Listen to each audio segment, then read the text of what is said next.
PDIP secara biologis kesannya pro-Cina dan anti-Amerika karena ada sejarah yang mengatakan Pak Karno dieksekusi dalam tanda petik oleh CIA. Kesannya miring ke Cina lebih karena tidak suka Amerika karena dendam sejarah. Apakah begitu aslinya? Ya tidak juga. Ini layak untuk dipelajari lebih jauh. Karena itu saya menyempatkan mempelajarinya dengan beberapa buku yang saya baca. Setelah saya perdalam akar masalahnya, saya bermaksud memberikan pandangan lain, sesuatu sudut pandang yang baru. Setelah membaca beberapa buku sejarah berbasis studi lapangan beberapa bulan terakhir ini, saya mencari fakta untuk memahami apa yang terjadi di Indonesia sejak tahun 1960 hingga akhir tahun 1969. Sepanjang tahun 60-an tersebut, sejarah Indonesia itu benar-benar pelajaran kelas dunia. Masa itu ada Kennedy, CIA, Soviet, Peking, Soekarno, Marilyn Monroe, PKI, Soeharto, wanita di sekeliling Soekarno, serta petinggi PKI di sekitar istana.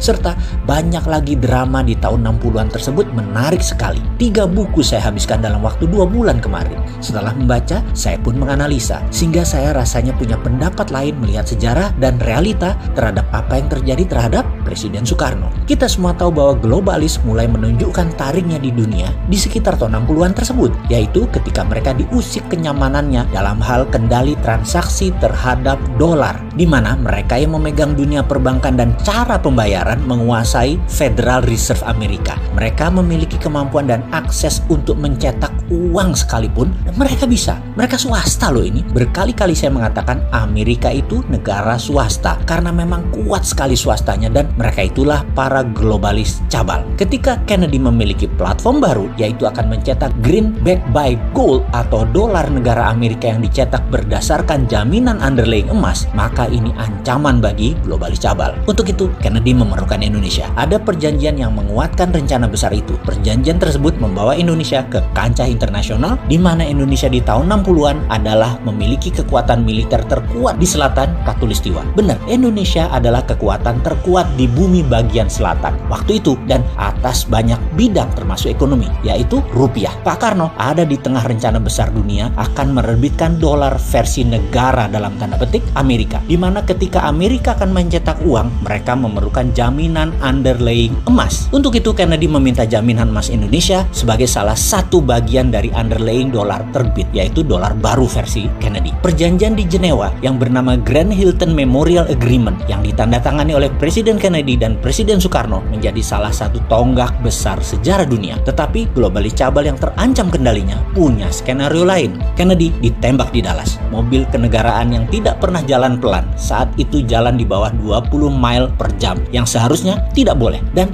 3 arah peluru menerjang Kennedy bersamaan. Meninggal di tempat beliau saat itu. Inilah konspirasi panjang yang belum pernah jelas terungkap hingga saat ini. Di belahan bumi lain, Pak Karno baru turun dari pesawat di Bandara Kemayoran kala mendengar berita kematian Kennedy. Pak Karno terkejutnya bukan main, shock. Karena apa? Karena hal ini membuyarkan skenario kerjasama Indonesia Amerika atas terbitnya dolar berbasis emas atas nama negara Amerika atau Federal Dollar. Semua akhirnya tinggal sejarah ketika Pak Karno pun oleh globalis cabal dilengserkan. Skenario ini globalis yang punya, sedangkan CIA hanya pelaksana. Karena Amerika akan mendadak menjadi negara patriotik nasionalis. Begitu juga Indonesia menjadi negara patriotik nasionalis, bukan di bawah globalis lagi. Dan globalis cabal tidak mau skenario itu. Baik, kita melompat sebentar ke masa kini. Ketika Trump pidato di PBB bulan lalu, dia secara jelas mengatakan, saya mendukung negara-negara untuk berdaulat masing-masing yang bisa diartikan deglobalisasi, anti globalis cabal. Dan itu gaya Trump banget, patriotik. Trump menjadi Kennedy baru, dan banyak yang menduga dia akan diasasin atau dibunuh oleh globalis cabal seperti cerita di dalam The Simpsons yang belum pernah meleset menceritakan kejadian di masa akan datang, termasuk ketika Trump jadi presiden dan cerita Trump terbunuh. Tetapi Trump adalah Trump dan Amerika adalah Amerika. Mereka tidak pernah berubah sejak lahirnya. Tujuannya jelas, menjadi sheriff dunia, menjadi pengendali dunia. Agaknya kebencian terhadap Trump oleh globalis cabal ini sudah puncaknya ketika September 2020 kemarin Trump melakukan perombakan sistem transfer